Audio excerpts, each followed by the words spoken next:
Hello, everybody. Welcome to 2026, and really happy to be here on the January episode of the Talking Headless show. As you know, the Talking Headless show is more for the analyst relations and the technology analysts community. What we'd like to do is give more visibility to the community. It's still very small despite technology growing so much and a very bright future ahead. So, today's show, I'm really happy to have two wonderful guests. The first guest will be Arthur Bailey. Many of you may know him already. I consider him the OG of analyst relations, but he didn't just be a analyst relations leader. He was more a marketing leader, very well entrenched in enterprise marketing and communications. I met him at the Infotech Live, and just following him, his content, and the talks that he gives. He did one at the recent AR Insights conference. It's really good. Another aspect that I like about Arthur is also the global experience. I mean, I think whichever country you're in, there are certain nuances that you have to look at when you're thinking about countries. And by the way, before I bring Arthur on, let me introduce myself, which I forgot to do at the beginning of this. My name is Shashi Balamkonda. My day job is I'm a principal research director for the Infotech Group. We are a group of about 40,000 members and over 400 analysts and executive counselors. So, with that, let me bring Arthur on stage. Feel free to join in with your comments, questions, and any suggestions that you may have. Welcome, Arthur. How are you doing today? Hi, Sashi. Great to be here. Thank you very much. Where are you joining us from? I'm actually based in Switzerland, and I'm in Bern, Switzerland, and but I commute back and forth between Bern and our offices in the U.S. and Canada. Yeah, I don't know if I did a good job introducing you, but why don't you say a few words about who Arthur Bailey is? Sure. Background-wise, I've been in technology, as you're saying. I'm an OG. I've been in technology for a little over 25 years. I started off working in doing licensing actually as a marketing lead for Microsoft, and then slid into analyst relations. This is probably the second time that I've had a role that's mixed of analyst relations as opposed to previously I was doing analyst relations, PR, marketing, a lot wearing a lot of hats. I've worked for a lot of large companies, Microsoft, Amazon, Samsung, and now I'm working for a startup called Mimik that is going to be a big company down the road. Yeah, actually, we don't usually talk about companies on this show, but I really wanted to talk about Mimic a little bit because the technology is very different, and your interaction with the analysts as being part of, your portfolio includes analyst relations. How is that different from other companies at Mimic?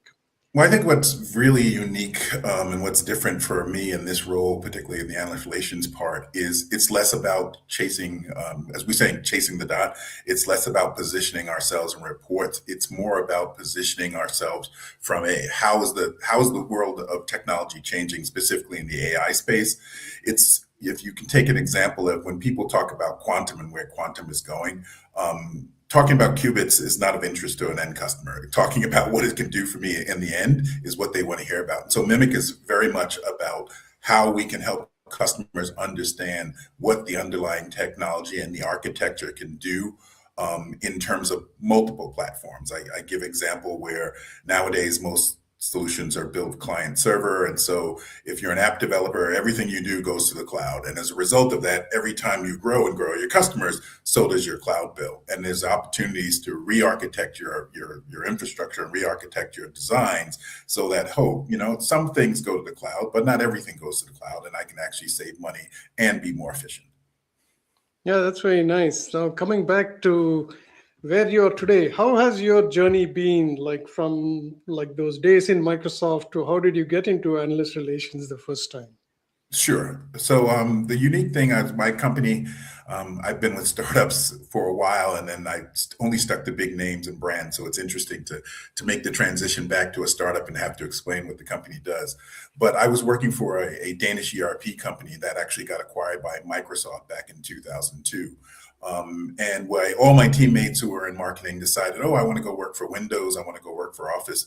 I decided to take a job in marketing for actually Microsoft licensing, which is, a very odd thing to think about, but I really wanted to know how they made money. And so licensing was how they made money, and having an understanding of that platform and what they were using and the enterprise agreements actually helped me in my career further down when I worked for other companies and we're looking at, guess what? It's about not just about the product we make, but how are we going to sell it? How are we going to go to market? How are we going to help make it easy for customers to acquire it? I think analyst relations, particularly, and people in AR need to think it's not just about getting reports. It's about understanding holistically who your company is and what their objectives are and how you can help them through analysts align those objectives.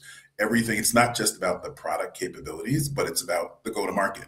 I like to use the analogy when a customer, everybody likes a Ferrari. They know it's a great car, but not everybody can afford a Ferrari. So it's not about being the best product. Sometimes it's about, hey, we have the best customer service. We're the most responsive. Our price points are good. We have more flexibility to the customer. Customers have a lot of demands, and all of them aren't just about product capability. So the point of the analyst relations person is to merge or help synthesize your differences, specifically in a particular market or a particular vertical, and then helping the analysts understand those differences, and then therefore the analyst translating those differences to the customer. I have one question which is kind of off topic here a little bit. How technical should analyst relations people be? Any thoughts on that? Or should they just learn? Well, I think it depends on the company. Some analysts and some people, some companies expect the person to know the platform and know the area very, very deeply.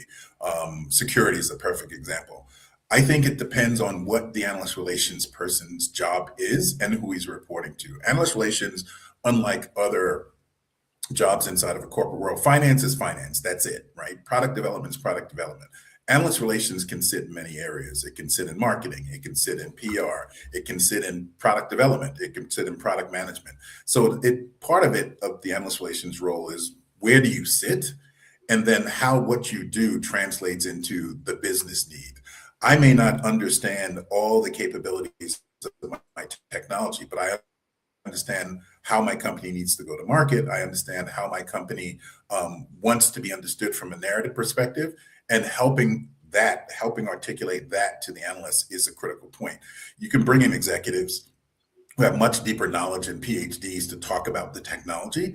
Your role is to help that executive communicate in the manner that the analyst wants to be understood, but also to bridge the relationships. I've had examples of executives that they didn't have a high respect for the analysts. They thought they knew more, and having to educate them to understand that it's not about who's the smartest person in the room. It's about what's your objective in terms of this engagement and what are we trying to get to. And so even if the analyst doesn't understand everything that you understand, helping him understand is in the end helping the customer to understand. That's true. No, very interesting to hear that from your experience. My pet peeve sometimes is the excessive use of acronyms. And sometimes they are internal acronyms that people have created. So that's have you seen that also? That's always my biggest challenge when I'm reviewing decks and before presentations is we tend to talk our own language. And it may be the language of IT, but it's not the language of business. So it's really a challenge to help executives not be 3 slides in and talking about the technology, as opposed to talking about, hey, this is where we see the industry. This is the opportunity we see. These are the challenges and opportunities.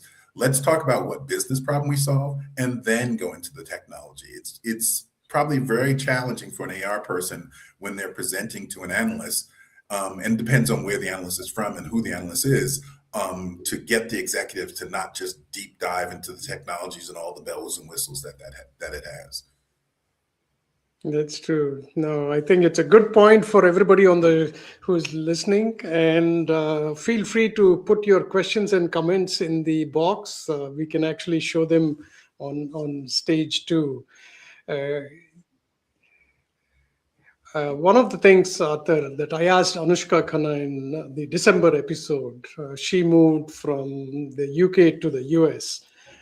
Um, the assumption that analyst relations is the same across the globe is probably not true. I don't have as much experience with analysts in different countries, but you do have analyst relations. How have you perceived, like, what is the relationship in different parts? Maybe talk about APAC versus Europe versus the Americas, maybe. So, So depending on the market that the firm is selling into, analyst relations basically, and the AR manager has to be a bit of a diplomat because there are cultural differences in how you engage, both engaging with your internal executives in the company, but also engaging with analysts from certain places. When I worked for companies that were based in the Asian market, the biggest challenge for me was all they wanted from analysts was the data. You know, what's the market growth? You know, what are the opportunities? Obviously, they also wanted market intelligence that the analysts couldn't share, and that was always a challenge helping the executives understand they're not going to tell you your competitors' secrets. But then I had one unique opportunity where we were very much relying on the analysts for the data and never looked to the talking to the analysts about go to market and how we go to market. And we had a very unique incident that resulted in us having to actually engage with analysts. And when we came back to market, we actually used the analysts to come back to market because we had talked to them, you know, under NDA for a long time about our new story. And we went to market with that narrative with the analysts first before we went to the media to help sort of drive that direction. And that was very helpful. In the European market, I find working with analysts, it's quite much about the frameworks of how what you're doing in your technology applies to the regulations. So analysts get very, very upset when you start talking about, oh, we can do this and we can do that. And then they bring up, well, what about GDPR? Or what about the European AI Act? And, you know, there's a blank face on the executive's face because they don't tend to think that way. And so part of that challenge is making sure when you're giving a message in a particular market that you're catering that message to how the people in that market look first, or what the things they look at, the things they look at first. Analysts in the US, very much about traction. You know, I've worked with some of the larger firms, and the feedback has always been, well, we won't even talk to you unless you're doing $1 billion. Well, you know, $1 billion is a lot of revenue, but it's not the end all and be all. When you think about, you've got to get to $1 billion at a certain stage. You have to start somewhere. I look at companies like Intuit and how they went to market. They didn't go to market selling through campaigns. They actually sold through accounting firms, and those sold through accountants, and sort of had a reference system. And those references actually led up to analysts saying, well, guess what? We're hearing a lot about you. And they, you know, they grew from there and became a bigger opportunity and a bigger company. So I think it's just as you plan your go to market and as you work with your marketing team and your sales team, how you're going to use analyst relations in your program is very much tied to the countries that you're engaging with, and the plan needs to align to those countries and their cultural values. very useful. I'm sure we're already seeing a lot of cross-border conversations between the US, Europe. A lot of, I mean, in my day job, I actually see a lot of companies who are in Europe or Asia who want to come to the US. So I think what you said is going to be very useful for analyst relations team that are considering that. Very recently, we had a briefing from a company that is so large but virtually unknown in the North American market. So that's very useful.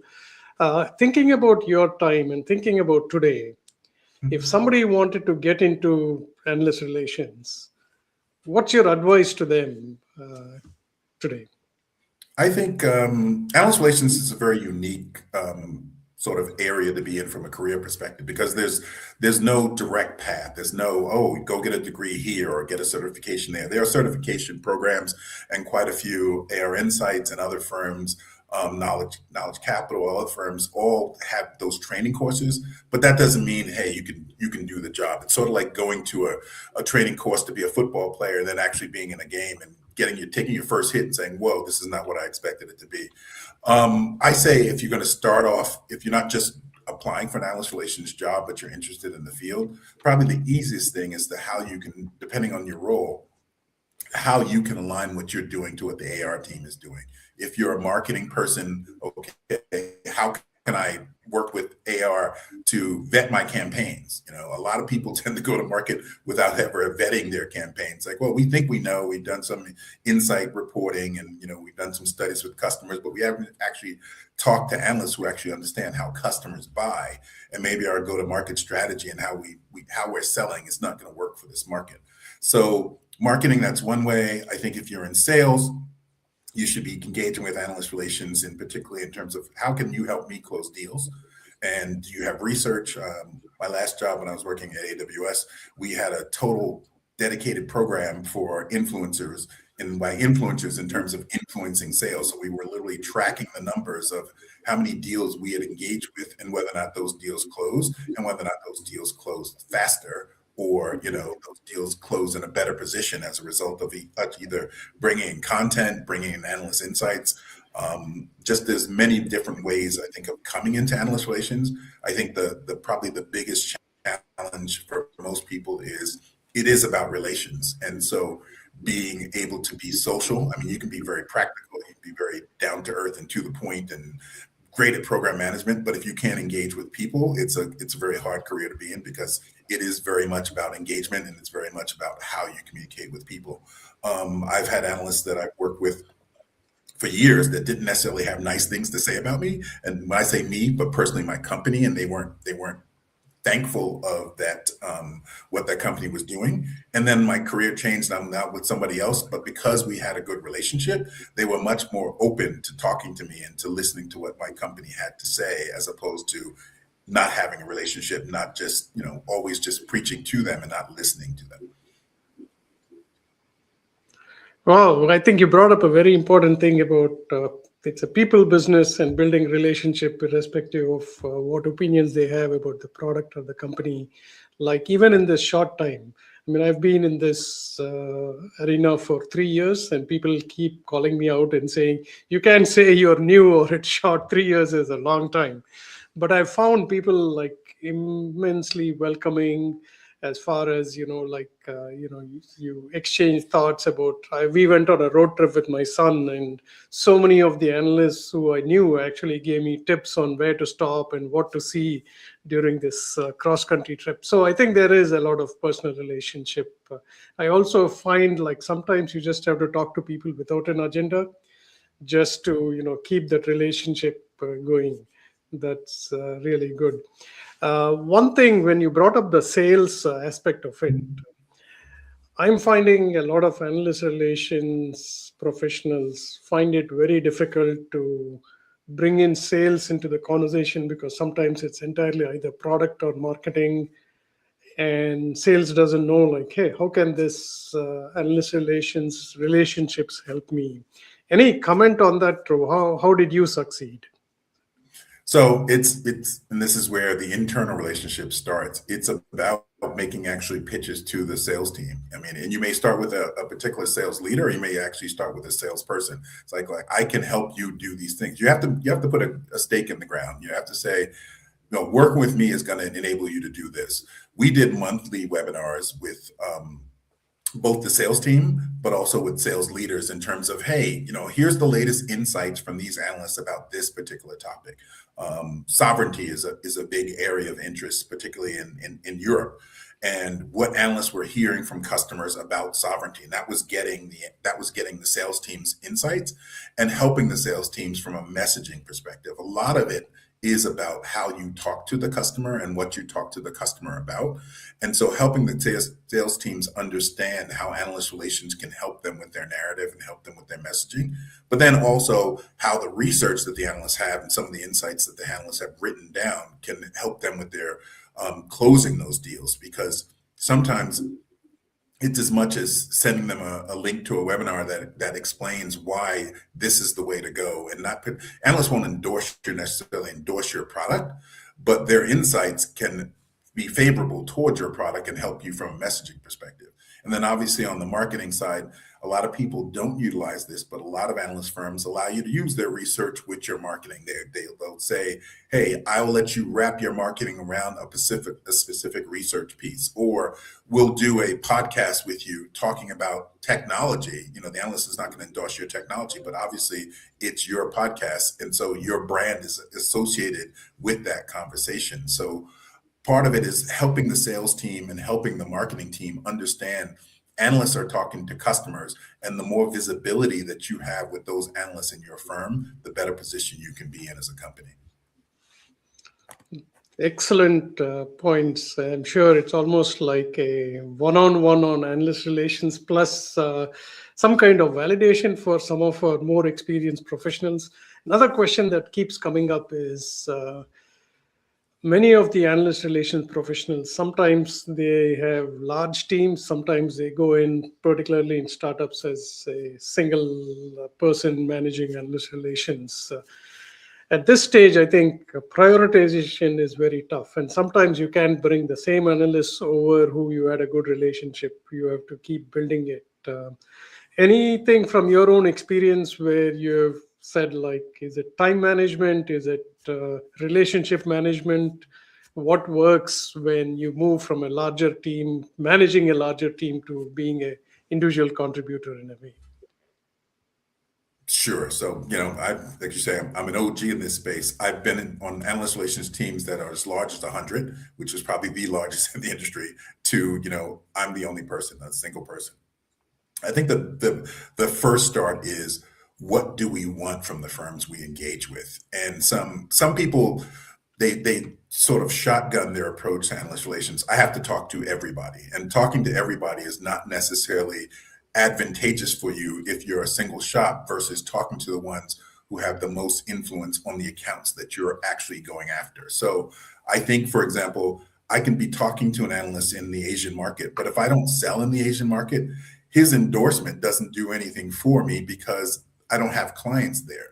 And so you have to really think about, okay, the analysts that I engage with, what influence are they having on the clients that I'm actually engaging with? And why some have great influence across the board, you can't talk to everybody. So it's better to focus your resources on the ones that can actually help you measure how you move the needle for your company. And then obviously, if you're successful with those, you can get more resources, you can get more funding, and you can expand your program. Very nice. What have you noticed in terms of, like, now everybody wants information on demand Mm. versus a very thoughtful one? I know for sure I've been doing a little bit of research on AI powered search, and analyst content actually comes up very high because number one, credibility, number one, it's like well thought out. How are you managing this flow of information where everybody wants it very quickly? Any thoughts on, even people using AI? Yeah, I think the one thing that has to get better, and this is more in the analyst firms models in terms of how they go to market, is how people consume data. I know Infotech has moved quite quickly in terms of creating chatbots for their customers inside to find data quickly. I think what my personal opinion is, people don't mind paying for information, but they don't want to read 20-page reports. They want to be able to say, hey, I will pay you $500 or for 500 inquiries across my organization, and let me ask the question and query your database on the question I want to know. Like, what is the market size for this? When I use some LMM models, I particularly am preferable for Perplexity because it gives you additional prompts in terms of what you should be thinking about. I think as analyst research is still quite critical, but it's how it's formatted for the customer and how easy it's for the customer to consume is where AI is going to make the change. And some firms are moving in that direction more quickly than others. The other part of this is, yes, customers, whether you like them or not, will drop your research into an LMM. You have to make sure that if that's happening in your case, how do you sort of indemnify your research in terms of what do I have on the inside that it's still not in that report. And what that is the insights of the analysts. It's the positioning of, well, the report doesn't say which markets are adopting this product faster and more quickly. So it's a blending of using AI as it is as a platform, but also for the analyst firms using AI to better serve the customer and make it easier for them to consume all the information that they provide. Everybody doesn't still go to the library, but libraries are still relevant because guess what? They still have the information. The AI agent may scrape the library and give you an answer, but the library still has to be there for it to scrape. So I think it's critical to understand that analyst research is not going away, and it's very important. It's just about how easy it is to consume going forward. This was great, Arthur. I'm sure the audience were found it very insightful. I did definitely. And by the way, I'm also a big fan of libraries, even though I don't go to it as much. But if there is a bucket list, it is like spending time reading books in the library at some point. Please stay, and I'll bring you on and John Arnold towards the end of the show. Sure. I think today we have a very shy audience because I haven't seen any questions or comments, but feel free to comment if it is there. So we'll see you in a bit, Arthur. Thank you. Well, our next guest is John Arnold of Arnold Associates. I've met him at several conferences. He gets invited to cover a lot of new technology. He has an independent analyst practice, and he's been around. He's another OG with over 30 years of experience with market research. But I'm going to bring him up, and he's going to tell you a little bit more about him. Hey, John, how are you doing? All right. Hey, Shashi, great. Really, I'm doing fine, and you sound great too. And I'm very happy to be in the group here. We've known each other a long time, run into each other at events, etc. We both cast a pretty wide net in our worlds. And small factoid for people who are listening and watching our gathering here. So your company, Infotech, is Canadian. I'm based in Toronto, and their head offices are here in Toronto, actually. They purchased a very famous concert venue years ago, and I've always been jealous of them for having that because it was a great venue for music. But anyway, so we have a little common ground here. London, Ontario, I know is where a lot of the analysts are based, and the work gets done there. But when I was starting out in the analyst world, and we'll get to this stuff and bring Arthur in soon too, I started my kind of career in this space with Frost & Sullivan. I was one of the very early people they brought in to build their practice in Canada as their first kind of foray to this country. They were located in Toronto. And and certainly I knew of Infotech back then as well. And it was just really good to be part of that world. And, I think we all find, Shashi, that there's no linear path to being an analyst. This is a very strange line of work, I will tell you. It's certainly like a third career for me. And you don't go to school to be an analyst. And that's what makes this space so interesting. You kind of have to put in the time and earn it and get us to a certain level of knowledge and, of course, connections in the industry you're covering. Oh, that's great. I'm so glad to have you on the show today. And for the audience, feel free to post your questions. Usually the audience is not shy, but today there seems to be a little hesitancy unless you all feel like Arthur and John are answering everything, so there are no more questions to ask. John, you're joining us from Canada. How's the weather today? Do you really have to ask? It's it's January. We're up to our waists in snow. Yeah, it's heavy winter time for sure. And like you, I travel a lot, and my run of travel starts up again in about 2 weeks. And the most anxious part of travel coming from here is going to places that are warmer, which is what you want to do. But you're always dreading the flight delays and cancellations when storms hit. And there's always anxiety traveling around February and March. It's, peak winter time here. But it will pass, and I'll be back on the road quite soon. And I think I'll be running into you probably at Enterprise Connect in March. That's my guess. Probably the next one that you're going.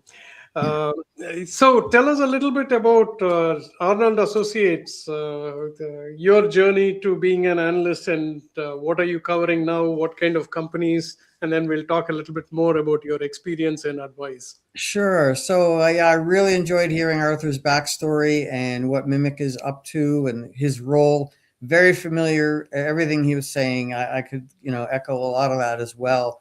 So as I mentioned, this is not an area of you just kind of aspire to when you're younger. Say, I want to be a technology analyst. It just doesn't work that way. I was certainly not thinking about this as a career. I had my own boutique market research practice for about 15 years, strictly on B2B areas. So I've researched and done work in just about every industry imaginable, and that provides that kind of it's like having a liberal arts degree out of university. You've got that broad base of understanding about a lot of important things, and that translated really well into being an analyst, especially for Frost and Sullivan, because they're different from most analyst firms in that they're not just tech. They are across all verticals: automotive, pharma, you name it. They cover all kinds of industries. Many of them are more mature than tech. So it was interesting when tech has a bad run, they don't do well in a tech practice, but the more mature, stable industries like manufacturing stay well. So it's actually strategy wise, it's a good diversification plan to not put all your eggs in one basket in the analyst world. But I got thrown into the world of VoIP, VoIP, around Yep. 2000. And I was early enough in the evolution of that technology that I didn't know anything. I really started from almost zero knowledge. But within a year and a half, 2 years, I became, as far as I could tell, the leading VoIP analyst in the whole industry. And I just happened to be right place, right time, making the right connections with the people who are really shaping that technology, especially in the US. And I was really had a front row seat to the most connected people. And so it was a great place for me to get that knowledge for that industry and built on it. And back then, Shashi, you could focus as an analyst just in one thing, like VoIP, and you could be pretty happy doing that. And so I did my share of quarterly reports, doing infrastructure, media gateways, media servers, session border controllers. That was kind of my world, tracking that data from all the vendors and building up market reports and shares and growth figures, all that kind of thing. And anyways, that was really good. But now, you have to know 20 different technologies. And so concentric circles, the longer you stay in the business, keep adding to the conversation. So VoIP became unified communications, and then cloud came along, and then unified communications became UCaaS, and then all the other cloud platforms, CCaaS for contact center and CPaaS for the API business. All of a sudden, you're layering all of these technologies that are all related. And so your head can only absorb so much, but you learn by osmosis. And then, of course, AI is just a whole other quantum level beyond everything here that you got to know about. So you have to build some fences around it, I know those spaces really, really well. I can't tell you a whole lot about, 6G. I can't tell you a lot about networking technologies or security architectures. I understand them at a high level, but you got to pick your spots. And also, the most important part of this conversation, I think, for us, Shashi, is that I'm an independent. And we are a very small tribe in the analyst world. So there were two branches to the tree that I think of. That's the firms, the Gartners and Forresters and Frosts and IDCs. I know that world really well. And then there are the independents, and we're this little side branch or a twig of that world. But we're really a valuable commodity because we are truly, we don't publish reports. We don't track the numbers. I don't follow that stuff. But we work from very close relationships with vendors who get to trust us and know us. And we can work a lot more creatively, a lot more, with a lot more agility than the big firms. So we don't require a six-figure admission price to talk to us. So we're a lot more accessible and being independent, but I can only scale so much as a one-man show. So there's a trade-off. And we're so esoteric that I am the only independent tech analyst in all of Canada in our space. There's nobody here who does what I do, but pretty much all of my work is in the US and EU. I'm American, so it's easy for me to work there. So, but in the US, yes, I can count on maybe two hands how many independent analysts there are. And I will tell you, because we've all been in this game a long time, for all three of us on this call today, that we're aging out, frankly, as a group, because it takes a long time to become a credible analyst, at least 15, 20 years. You can't just do this when you're 20 years old. And once we age out, we're not seeing people coming up behind us as independents.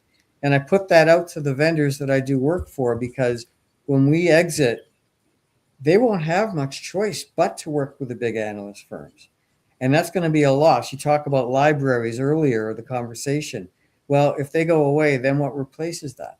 So we're kind of a little bit of this artifact of analog times where we bring a lot of value and still do, but our numbers are not growing. So we are becoming a bit of an endangered species, I would say.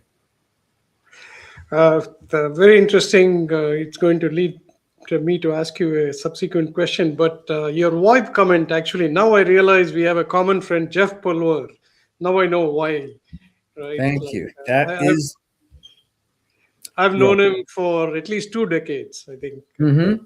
Well, that's the common thread here, right? And that's where it gets so interesting, because, so again, I talked about right place, right time. And for this particular industry, there was nobody more important to building community than Jeff. And I was in that inner circle for a very long time. And to this day, I still support Jeff. So currently, if you don't know, for the audience in particular, his latest focus is something called VCon, which stands for Virtual Conversations.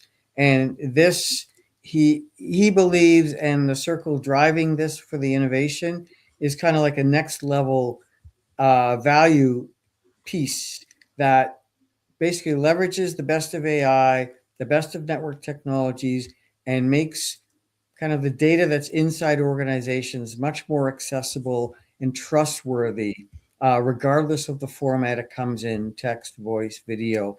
Anyways, it's very techie stuff, which I'm not that strong on, but I follow where it's going. And I was at his recent conference in Washington, D.C., which was a room full of regulatory lawyers and AI lawyers, and hearing about where this is going from their perspective was very fascinating, and a perspective no other analyst is going to get unless you're there in the room. So I still really look to Jeff for where a lot of the innovation is heading, and he's usually right. So we have common ground there for sure, and I continue to follow what he's doing pretty closely. Yeah, I should catch up with him, and if you're ever in DC next time, let's have a cup of coffee. Yes. But the question that I wanted to ask you was, you made a very good point about, like, hey, who's going to take over? Because I think you need I'm going to call it variety for the lack of a better word. You need a variety of analysts, and independent analysts are definitely very important, especially if they're in a specific vertical, right? What advice do you have for people who should take up the mantle after the current analysts, maybe retire? Well, so I'll start from the very top, which is AI. And our line of work in particular, I'm sure Arthur can vouch for this too. AI is impacting our line of work in not such a great way. Even in the last 6 months, it's visible to people like me and my peers that there's less demand for many of the things we typically have done, because organizations, the vendors, in particular service providers, can pretty easily get a lot of what you would call thought leadership that's entirely AI generated. So why would you engage or pay an analyst to do something that I can get done in 5 minutes for free? So the bottom line is, to stay relevant in this industry and in this type of work, you cannot compete with AI. You just cannot do it. It's too accessible, too easy, and as the enterprises and the people who consume our services get more comfortable with AI, it's going to be hard to turn back until you reach a point where you realize that if everybody is doing this, everybody's stuff is going to look and sound the same. And then they're going to realize, oh, we may have gone a little too far this way. We got to get these guys back.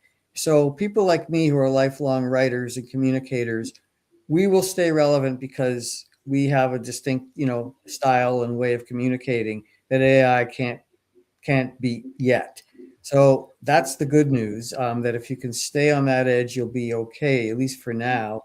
But for younger people, Sashi, what's interesting is not only is it hurting people like us as small players, but even the big firms are struggling because their business model cannot be sustained in an AI world with so much information like the library is out there for anybody to tap into. So where is their value add in all of this? And it's drifting more and more to advisory type of stuff. Those, as you say, those reports have to be shorter, more bulleted. Again, that's where AI does good work, but it can't replace what we bring. So what's happening now, and I'm seeing it too, analyst firms can't sustain what they're doing. They're losing people. They're laying off people. So all of a sudden, there are unemployed analysts who have nowhere to go. Well, for them, if you want to stay in the business, you become an independent. So I can name in the last 3 or 4 months, at least 3 people in my circle, that's been their story. They're saying, oh, okay, I've got to put my shingle out now as an independent. It's not for everybody. I've been a self-employed entrepreneur forever. So this is my lifestyle. I can do it. But if you're a stay-at-home, desk-bound analyst who's done nothing but write reports for 15 years, you're going to have a hard time making that gap because you got to sell and fulfill at the same time and keep your relationships current. That's a lot to do. And if you're only used to executing and fulfilling subscriptions, not selling, not building the sales relationships, that's going to be a hard bridge to make. So it's not for everybody. So, and again, it takes time.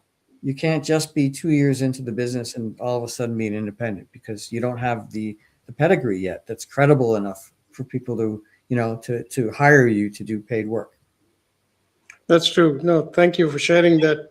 One question that I asked Arthur that I'd like to ask you, since you said you also cover Europe, is, and maybe it also leads into another question that I've been meaning to ask, is what are some best practices for analyst relations in building relationship?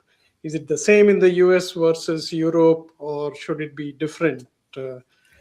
Well, it's good question, because I have noticed differences in the EU-based vendors that I have worked with and go to their events, right? As an analyst, their approach, it's a little less, I hate to say transactional, but I find that their approach is a little more kind of, less about AI based activities. It's more human based. I find it's more a little more relaxed, and a little more about the personal relationships that I find, because they also find too that they don't necessarily they may not have enough feet on the ground to know the day-to-day pulse of what's going on in the US, whereas which they look to as kind of like leading the market. Whereas people like me do, because we go to the Zoom, Ring Central, Cisco, we go to those events all the time.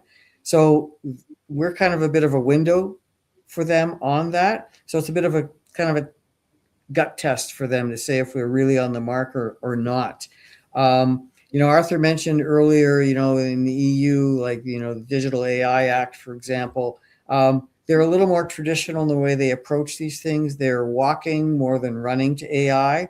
But unfortunately, in the EU, they are reaching a very serious inflection point where that caution to have a more human-based approach to adopting these technologies is starting to work against them, because the dominance of the American marketplace and I hate to say it, but the Chinese market is becoming so entrenched that they're realizing this approach that they're taking is putting them behind the eight ball.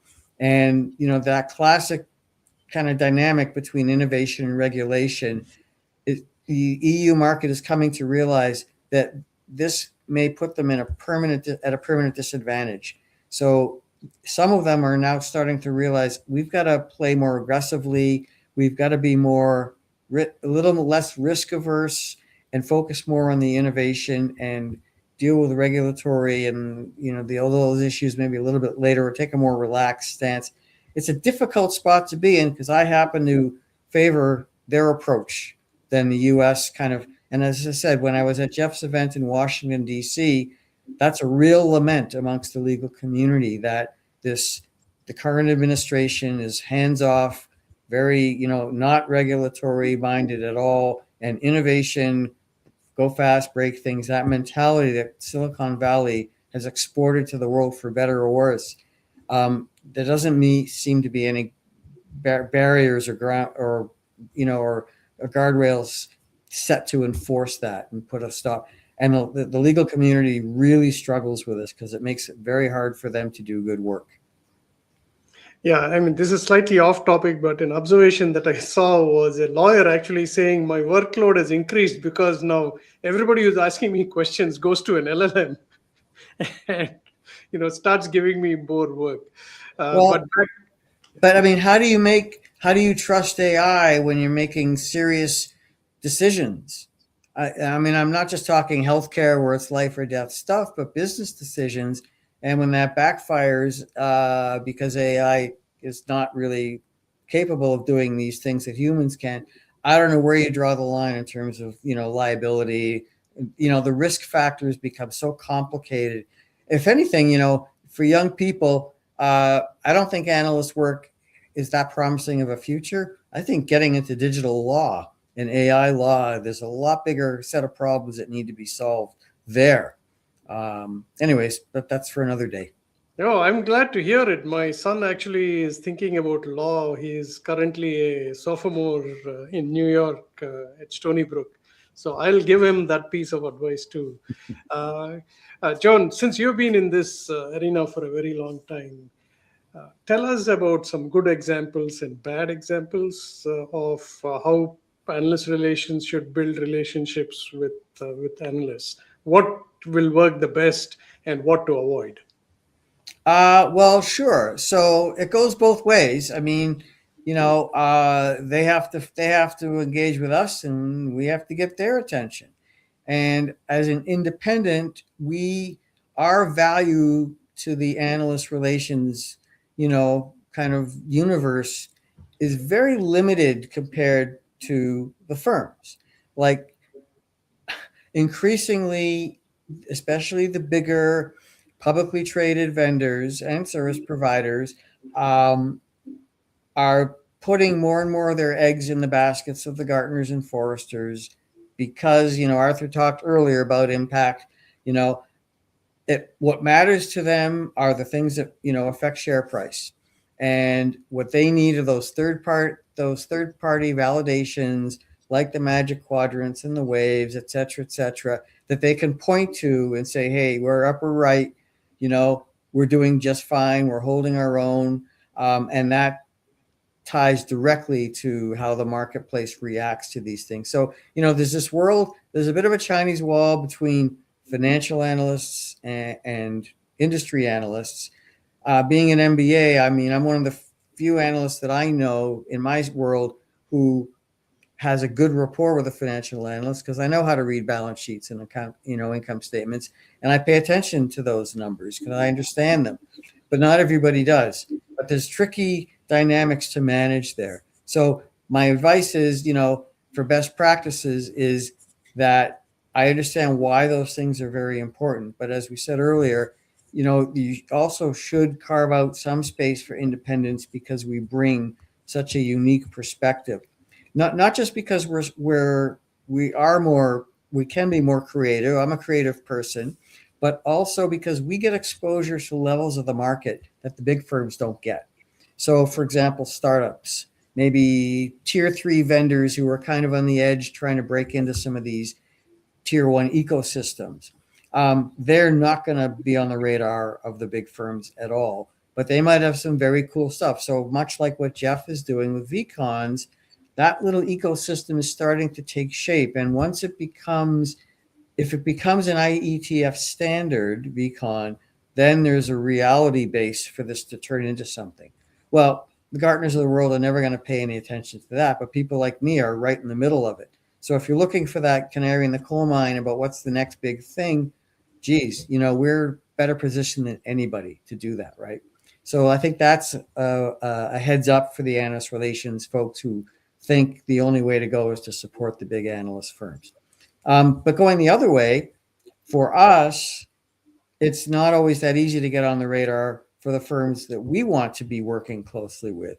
So we have to be on the ball about what they're doing and not doing, because not all analyst relation programs are created equal. I mean, Arthur has a good example of one that's really on the ball, but there are a lot of firms that don't put a lot of stock in this stuff. Maybe tier 2 firms that are kind of like just breaking out. They don't have AR programs yet, so they're looking. So what happens is when the big vendors, when they have their downsizing, sometimes a lot of AR folks get left out, and those people are starting to look for work. So they tend to gravitate to the vendors who are maybe just creating their analyst relation programs. And if you're starting from scratch, what I have learned is it tends to be younger people. It tends to be people who are very digitally minded. So their view of what an analyst does isn't necessarily the same as people from our age bracket who have been doing this work for decades in the vendor community, that they know what analysts do. And why I'm saying that is there's becoming a very gray line now. Arthur touched on this earlier, between analysts and influencers. And again, in the digital age, social media, those metrics I don't see why, but they have a lot of value or perceived value. Again, what drives business? What drives sales, deals, customer acquisition? So again, digitally minded vendors who put a lot of stock in these things, it's important for them to be, visible, being in the conversations where there's engagement. So that means you've got to work with people who have big followings on social media. I have a pretty good following on LinkedIn, but by choice, I do not use Twitter. I am not a TikTok person. I'm not an Instagram person, but younger analysts are, right? So, or influencers who tend to be well under 40. So they're getting a lot of traction. So dollars that might normally be going to us as analysts are flowing to influencers who are not industry experts, but they are very good at what they do. So what I tell analyst relations people, make sure you know the difference. So the way I characterize it is all analysts are influencers by nature, but not all influencers are analysts, right? They're very good at amplifying other people's stuff, but if thought leadership is what you're really after, like again, where's the library? Who has the knowledge? It's the analysts. The influencers are not the ones who create that content. We do. So there's a dynamic there that I say best practices for AR programs, make sure you know the difference and support them both. Fantastic. No, that's really good. John, I'm going to jump to the next segment, but I'm going to bring you and Arthur back for some closing remarks and other advice.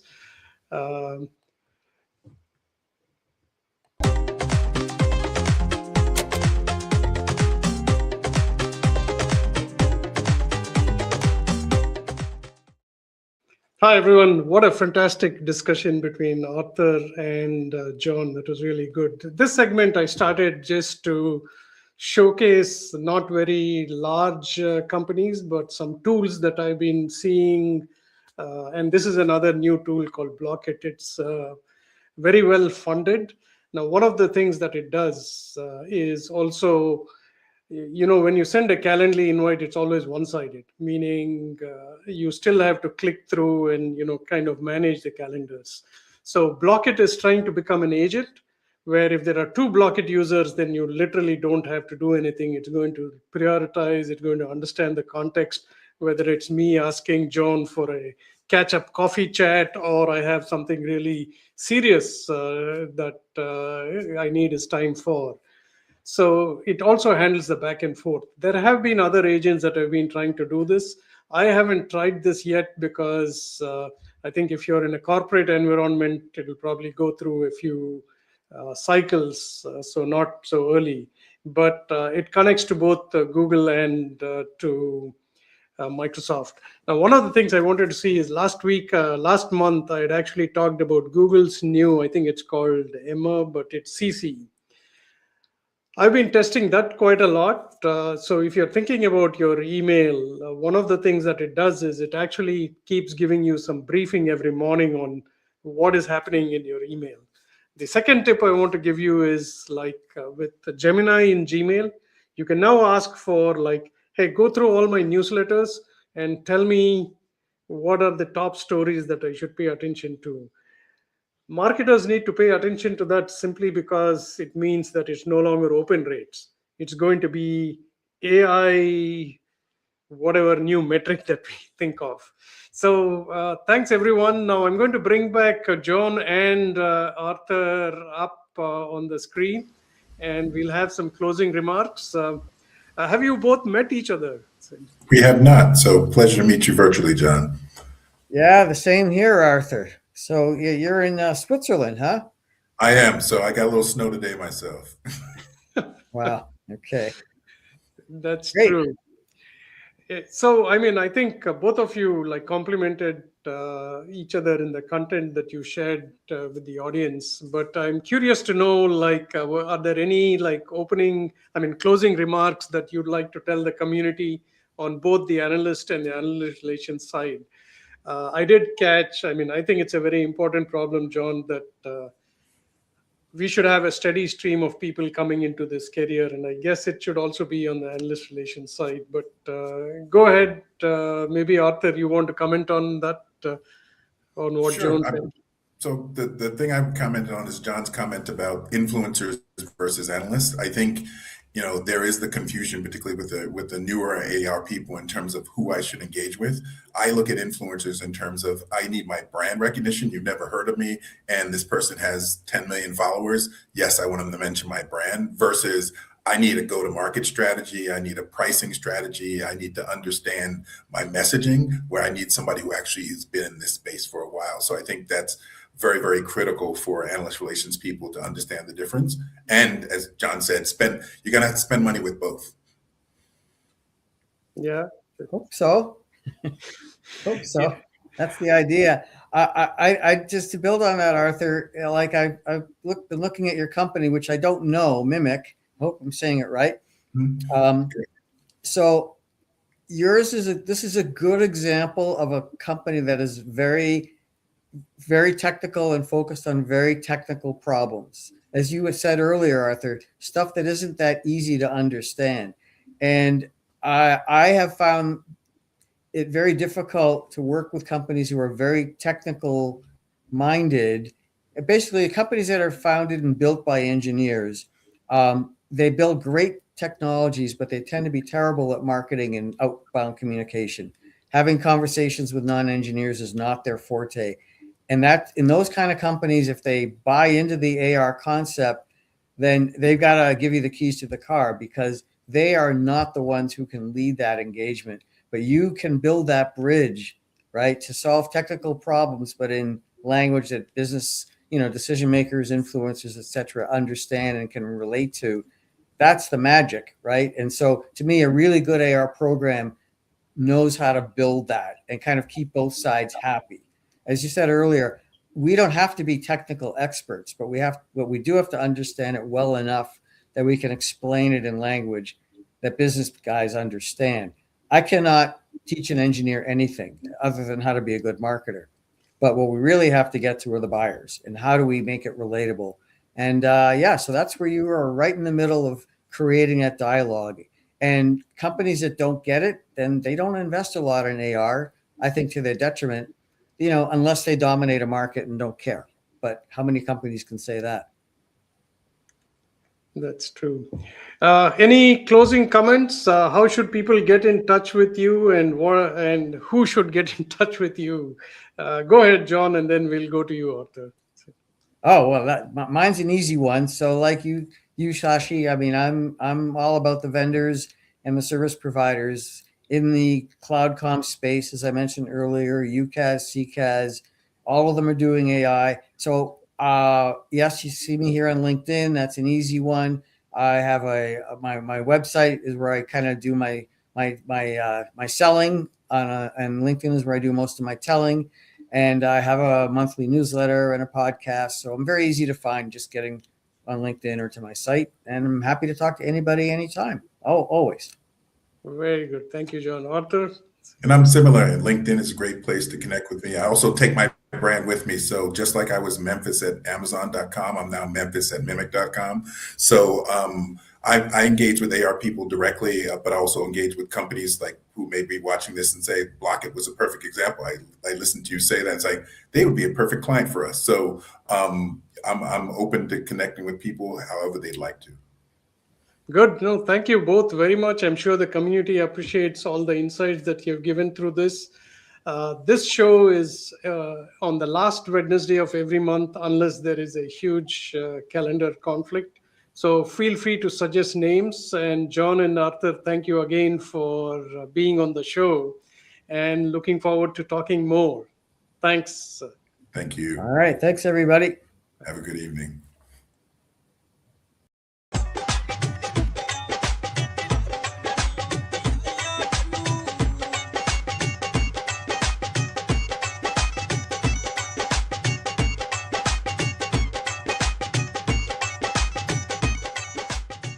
This has been a Players Productions Network digital broadcast.